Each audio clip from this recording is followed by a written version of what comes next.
And now, one of my great heroes, Maxine Waters.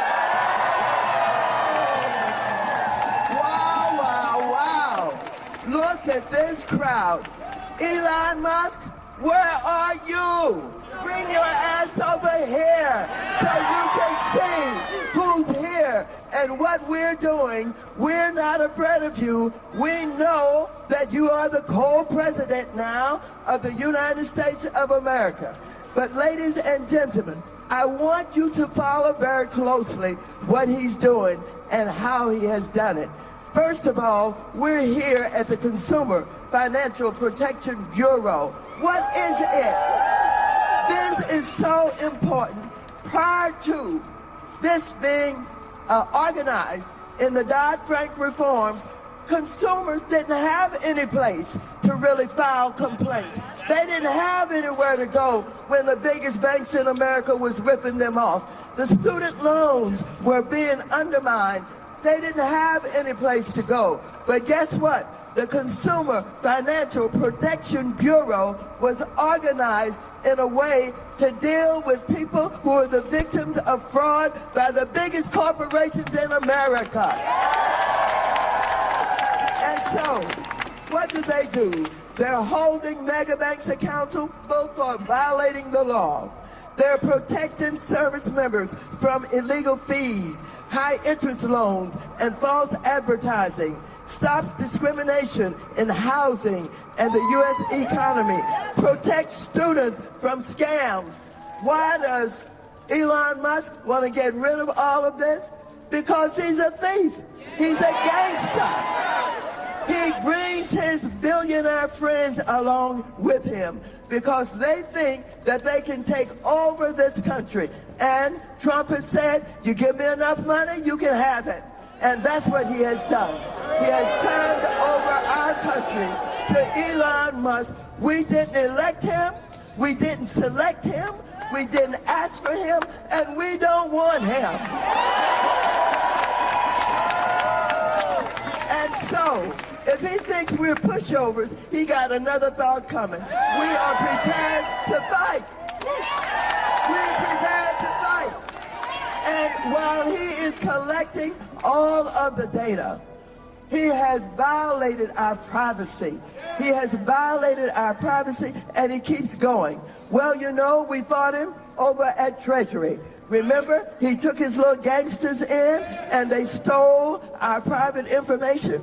And we organized in the way that we're doing today. He was surprised as hell. He didn't know that we would come together in the way that we're doing. USAID, he went in there. Why did he go? It is my understanding he was already under investigation by you. And so he went in there to steal all of the records, to get all of the data. But guess what? It's something bigger going on with him and Trump. Elon is over in South Africa, threatening Ramaphosa, the president of South Africa, and telling him, we are coming in here, I'm going to create a whole battery factory. But you guys work to get something, I believe in your constitution, that says that the black South Africans and people who we fought for to get rid of apartheid now can have 30% in all of the foreign businesses that come in. Elon Musk said, I'm going to build a battery factory. I want you to get rid of that 30%. And so we said no. And so I've talked with the ambassador from South Africa. They're fighting, they're struggling. But guess what happened?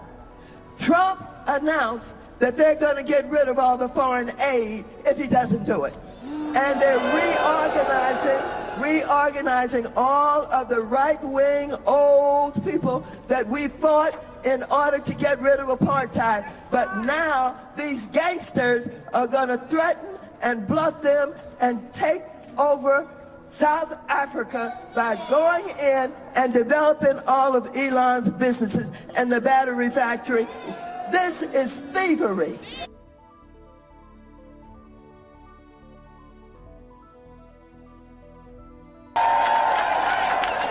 We have worked too hard We have fought too hard for this democracy, and we ain't turning it over to Elon Musk.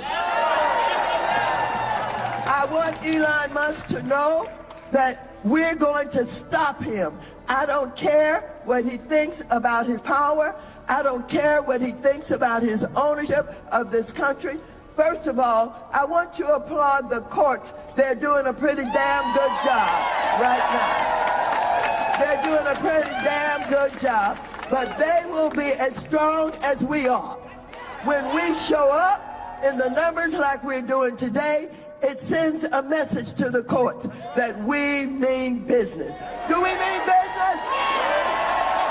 Now, ladies and gentlemen, we got to send another message out here. And the message is, for all of you who voted for him, you didn't know he was going to get you too. And so, we want you to come forward. And I want you to say, I voted, but I changed my mind. I didn't know that he was going to get me too. I didn't know that he was going to make sure that anybody in any of these agencies where we want to go in and capture all of this data, which we will monetize, he's all about money. All of it will be monetized. I'm so proud to be here with you today. One of the greatest achievements of my career has been the Consumer Financial Protection Bureau. And let me just wrap this up by saying, I was there when we created the Consumer Financial Protection Bureau. In the Dodd-Frank reforms, remember that? And we created that, and I've worked with it. They have fought us. The Republicans have tried to destroy it. We have won in the Supreme Court, but we were smart. When we organized it, we made sure they didn't have to go through the appropriations process. They get their funding directly from the feds. And just as we work to protect it, so that their money would not be taken from them in the appropriations process, we're going to work now to make sure that he's not going to kill the Consumer Financial Protection Bureau. We're not going to allow it.